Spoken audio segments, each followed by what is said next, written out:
Hey y'all, Bill Quirk with Shoot GTR and the Defensive Training Group here, continuing our series of videos on the 4 life safety rules. So I call them life safety rules because these apply any and every time you handle the weapon. We covered rule number 1 in the previous video, so now we're going to do rule number 2. Rule number 2 says, never let the muzzle of the weapon cover something you're not willing to destroy, including parts of your own body.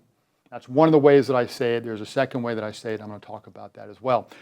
So the classic version of this is to keep your weapon pointed in a safe direction. I don't like those words because it's kind of vague. It's a safe direction. Well, who determined that it was a safe direction? That's one of your responsibilities. If you remember back in rule number 1, I talked about the 3 things. What's the condition of the weapon?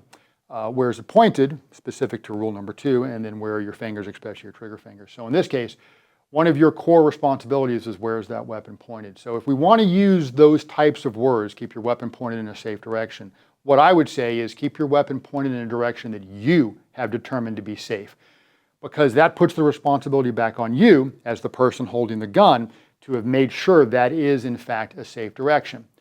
Now those words make sense on the range because we have a safe direction. You have an impact zone, a berm that you're going to be shooting into. So we know where is my safe direction supposed to be. And then I can look down, make sure there's no one down there, no animals, no wildlife, whatever the case may be.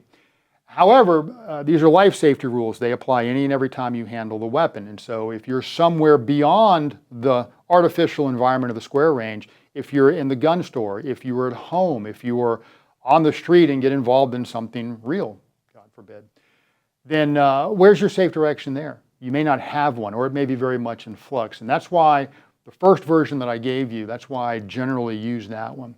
Never let the muzzle of the weapon cover something you're not willing to destroy, including parts of your own body. So if you don't want to shoot it, don't point the gun at it. It really is that simple.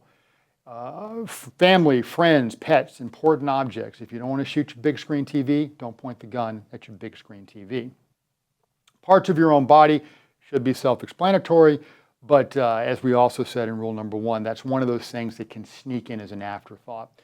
When you're reholstering the weapon, maybe your hand's down here and you're flagging your hand, or you're bringing the gun into your body as you're putting it back in the holster, or just things of that nature. So you got to be very mindful and make sure that none of those bad habits start to sneak in. Okay? So that's rule number 2. Never let the muzzle weapon cover something you're not willing to destroy. Next, we're going to do rule number 3.